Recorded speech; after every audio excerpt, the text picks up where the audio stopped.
El día de hoy, en su programa Abogacía Digital, contaremos con la presencia del doctor Óscar Vázquez del Mercado Cordero, quien es profesor de la Facultad de Derecho de la Universidad Nacional Autónoma de México y hablará de los contratos mercantiles electrónicos. ¿Cuál es el papel de los contratos mercantiles electrónicos? ¿Cuál es la importancia, por supuesto, de estos en estos tiempos? ¿Cuál es la utilidad que tienen estos instrumentos y cuál es el papel de la Comisión de las Naciones Unidas para el Derecho Mercantil Internacional en este rubro? Esas son algunas de las preguntas que va a analizar y que nos va a enseñar el doctor Óscar Vázquez del Mercado Cordero, de quien podemos adelantar, nos ha señalado que estos contratos son cada vez más usados y la utilidad que tiene el hacerlo de forma electrónica ha hecho que la eficiencia de las empresas, la eficiencia de todos aquellos quienes signan este tipo de contratos se vea incrementada y por supuesto para eso se requiere en todo momento de la participación de abogadas y abogados para que esto se cumpla a cabalidad. Síganos en nuestras redes sociales, BMA Plus.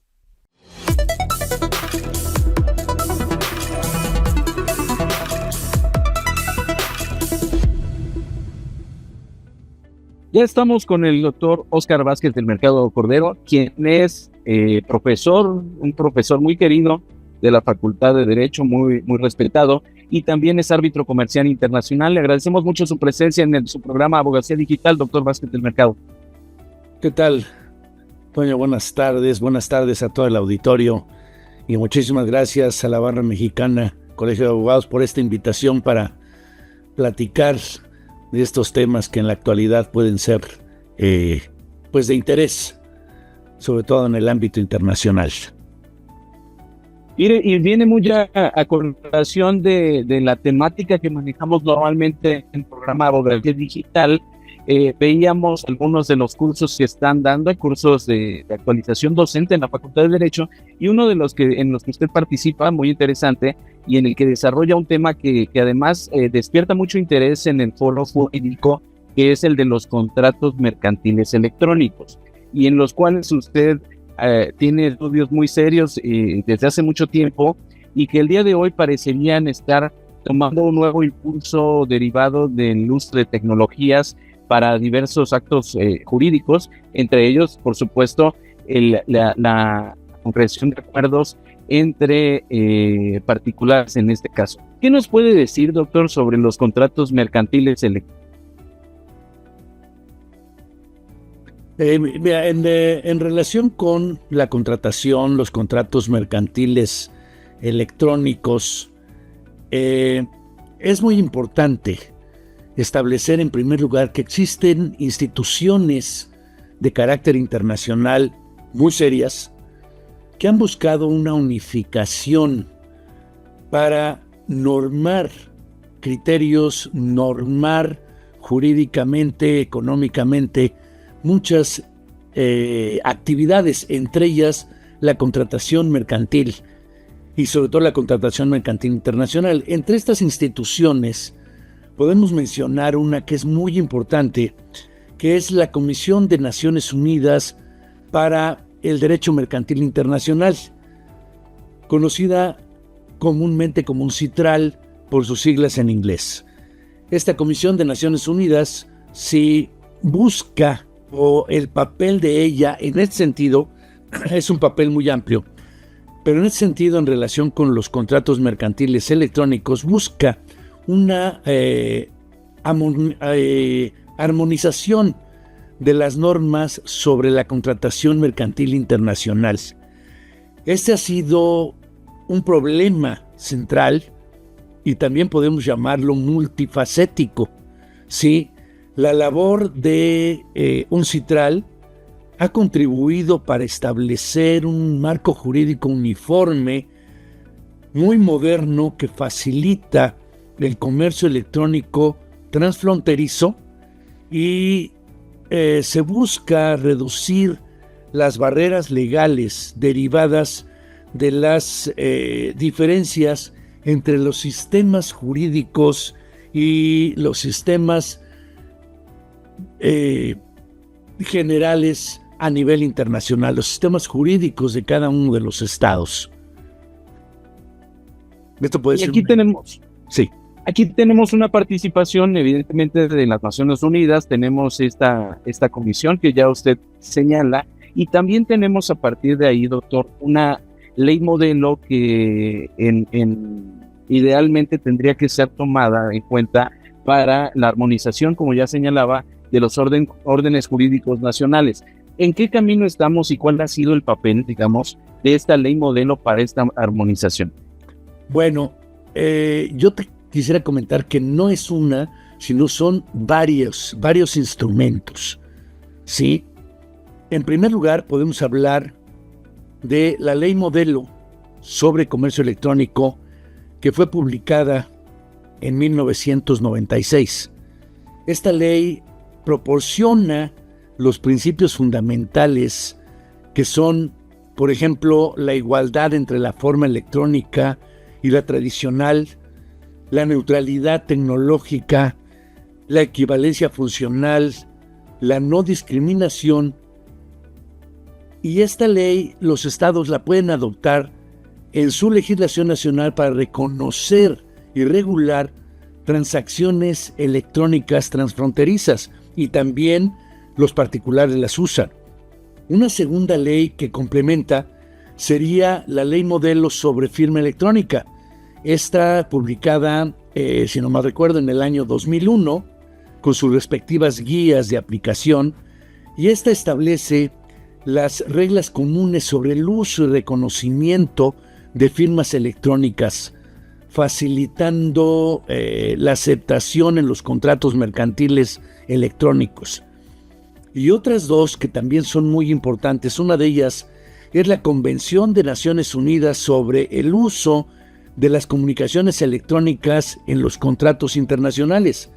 Esta es de 2005, y otra que es muy importante y muy reciente, que es la ley modelo sobre registros transferibles electrónicos, esta de 2017, y hago una mención de esta última por su modernidad y la importancia que tiene, que esta ley sobre registros transferibles electrónicos extiende principios de reconocimiento y validez a documentos transferibles en formato electrónico, como pueden ser títulos de crédito, contratos, operaciones financieras, sí, facilitando así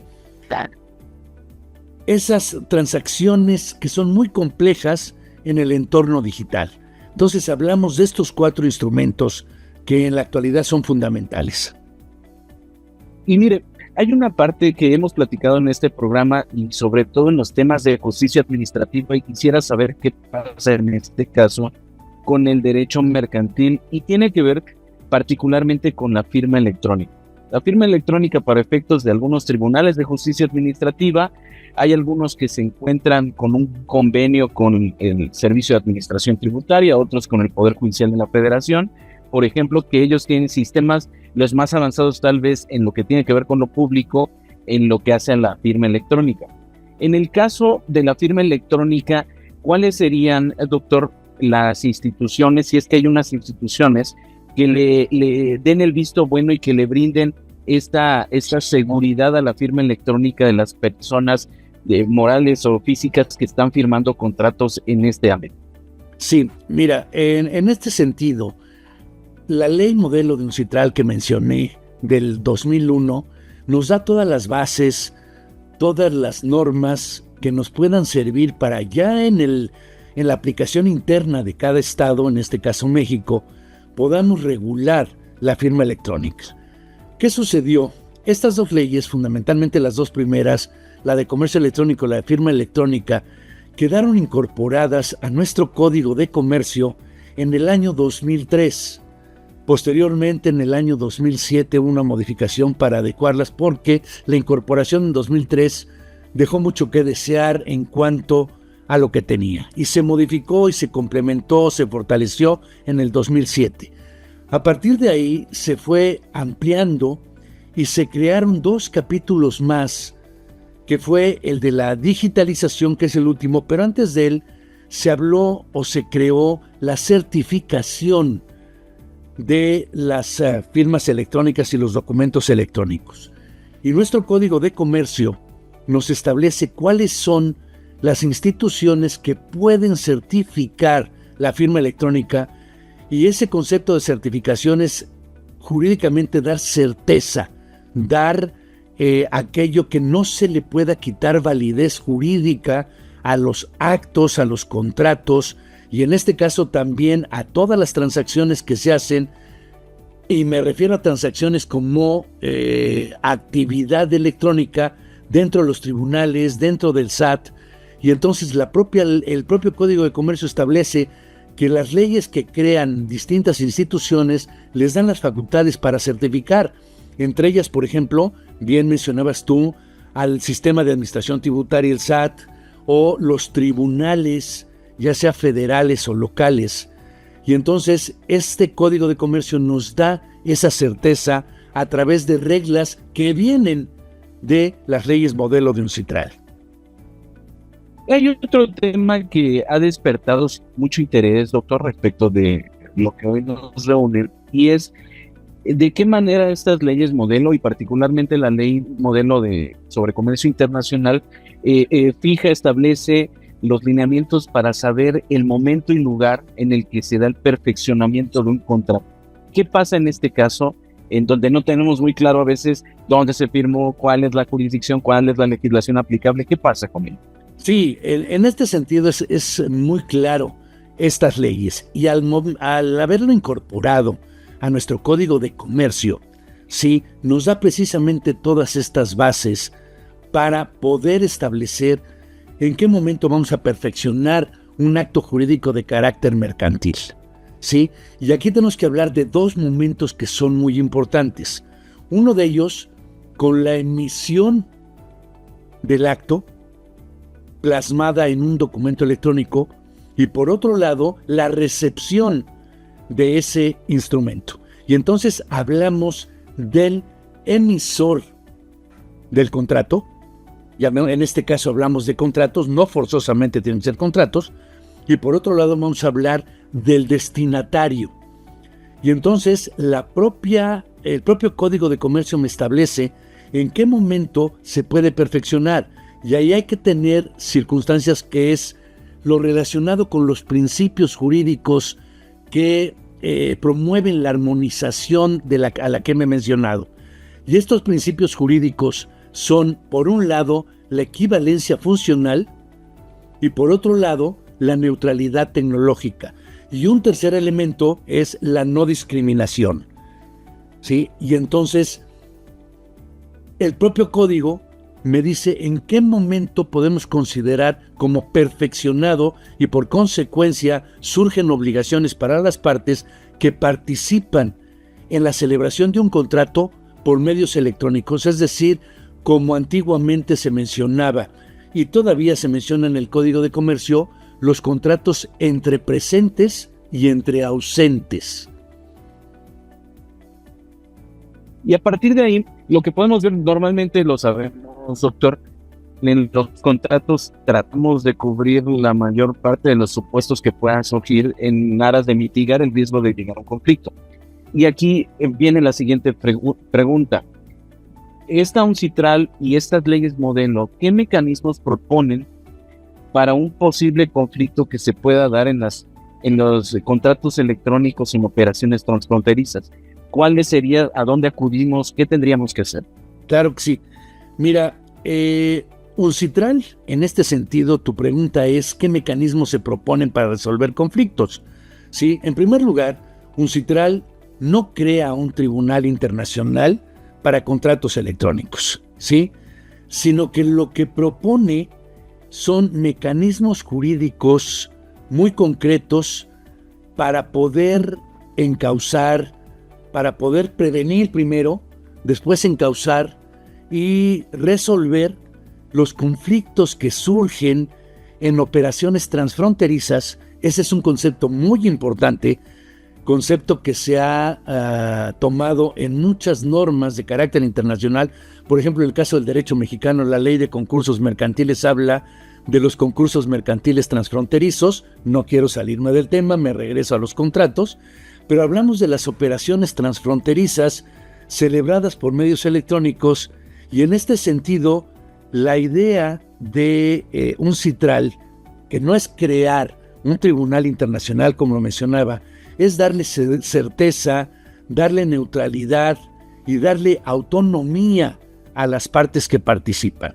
En este sentido, quiero comentar muy rápido estos puntos. En primer lugar, sí, cuando hablamos de autonomía, hablamos de la autonomía de la voluntad como eje central en la contratación. Sí, en este sentido, en el conflicto se pacta cuál sería la ley aplicable, cuál sería el foro competente y, en su caso, la forma de resolverlo, que generalmente es mediante mecanismos alternativos de solución de controversias, y en este sentido lo que se conoce como los ADRs, ¿sí? Los ADRs, no entramos en esto porque no estamos hablando tanto de los mecanismos. En segundo lugar, las comunicaciones electrónicas hablan también de una convención, como lo mencioné, ¿sí? Y en este sentido, esta convención dice que un contrato no puede ser impugnado por el solo hecho de haberse celebrado electrónicamente. El impacto en la resolución de los conflictos ha evitado, ¿sí?, la invalidez de los contratos, y estos se resuelven ya no con un tribunal local, sino mediante la incorporación en los contratos de la llamada cláusula arbitral, cláusula compromisoria, en el cual las partes pactan que será una autoridad arbitral la que resuelva sus conflictos, y esa resolución que recae en un laudo tenga un reconocimiento y una ejecución tanto en el estado en el que se lleva, en los estados de las partes, como en donde yo tenga que ejecutarla. Para ello también existe la Convención de Nueva York de 1958 para el apoyo de los estados para la ejecución de sentencias y laudos dictadas en el extranjero. De acuerdo, doctor. Y un poco estamos ya en la recta final para cerrar nuestro programa. Y yo le preguntaría lo siguiente: ¿cuáles ve usted, en su experiencia y en lo que ha estudiado de manera tan profunda, que son hoy los principales retos para esta armonización de las normas que tienen que ver con estos contratos? Nos hablan muchas veces de los distintos sistemas jurídicos en cada uno de los estados, nos hablan también de la brecha digital que existe en cada uno de ellos. Para usted, ¿cuáles serían los principales retos? Y si nos puede después dar algunas palabras de cierre para concluir sobre qué son los contratos de los que estamos hablando el día de hoy. Con mucho gusto. Mira, esto que me preguntas en relación con los principales retos es una pregunta muy compleja para contestarla, porque estos retos para una armonización de carácter internacional. Pero yo te podría mencionar, en primer lugar, el tratar de homologar las diferencias que existen entre los sistemas jurídicos. Fundamentalmente para nosotros en México, el Civil Law y el Common Law, que son los dos más importantes. No quiero decir que son los únicos, ¿sí? En el derecho anglosajón, sí, pesa mucho más los precedentes y la jurisprudencia, y en el caso del derecho romanista, el Civil Law, como le podríamos llamar, privan con mayor importancia la ley escrita y los códigos. En el caso del Common Law, se enfatiza la intención de las partes y la práctica comercial, ¿sí? En cambio, en el Civil Law se enfatiza más en el formalismo contractual.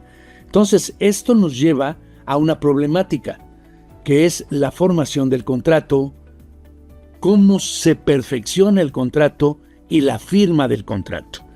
Y en este sentido, el reto es darle un reconocimiento, una validez jurídica al medio electrónico, que es lo que hemos logrado a través de esta institución llamada UNCITRAL, como otras también, ¿sí? Y a través de estas leyes modelo que sin ser vinculantes, es lo que se llama el soft law, ¿sí? Sin ser vinculantes, los estados las han incorporado a su derecho y las partes las han incorporado a sus contratos. Y en ese sentido ya no se requiere la presencia, es decir, físicamente las partes. Tampoco se requiere la firma autógrafa, sino que es perfectamente válida la firma electrónica y lo que nosotros conocemos como la firma electrónica certificada o avanzada. Y también se excluyen de este ámbito una serie de problemáticas en la formalización del contrato. Problemáticas que se daban antes en cuestiones familiares, en cuestiones de consumo, en cuestiones de garantías. Y por último, para cerrar esta última idea, sí, podemos hablar de esa autenticación de las firmas electrónicas. La certificación de la firma electrónica, perfectamente también regulada en nuestro código, y no porque nosotros lo hayamos inventado, sino que lo tomamos de la ley modelo de un central, nos da las formas de poder certificar una firma. ¿Sí? ¿Cuáles son esos requisitos técnicos y jurídicos para considerar una firma electrónica avanzada? Y por consecuencia también, ¿quiénes están facultados para certificar y autorizar, ¿sí?, la firma electrónica? Que generalmente son autoridades. Como lo mencioné, fundamentalmente en el caso de México tenemos dos ejemplos muy claros, que son el Poder Judicial, tanto federal como local, y el sistema de administración tributaria. Nos queda muy claro, doctor, cuál es el tema que nos ha reunido, cuál es la importancia que tiene hoy y que seguramente irá ganando cada vez más, doctor, en la medida en que buscamos ser más eficientes, en que buscamos además agilizar la forma en que contratamos y por supuesto saber los retos que esto conlleva. Nos ha dejado muchísimas enseñanzas en el programa Abogacía Digital, por lo cual, doctor, tanto la Barra Mexicana, Colegio de Abogados, como un servidor en lo personal, BMA Plus y el programa Abogacía Digital, le agradecemos mucho el haber aprendido con usted, el haber enseñado la cátedra que nos acaba de dar sobre este tipo de contratos y por supuesto quedar abiertos a que en algún momento ojalá pueda volver a acompañarnos, doctor, para tratar otros de estos interesantísimos temas que sin duda van a ser de especial interés para toda nuestra audiencia. Muchas gracias, doctor. Muchísimas gracias por la invitación a ti, Toño, a la Barra Mexicana, Colegio de Abogados, a el programa.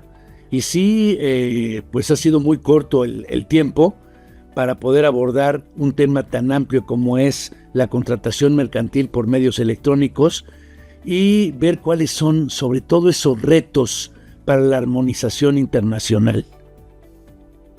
Pues si nos lo permite y nos regala de su tiempo en próximos programas, doctor, lo volvemos a invitar para saber más a fondo esto. Usted lo está estudiando, usted incluso está dando este curso de actualización docente hoy en nuestra facultad y sin duda será de especial interés para todas y para todos el saber más de este tema tan interesante y tan importante en la actualidad. Muchísimas gracias y gracias al público escucha y el público que nos está viendo.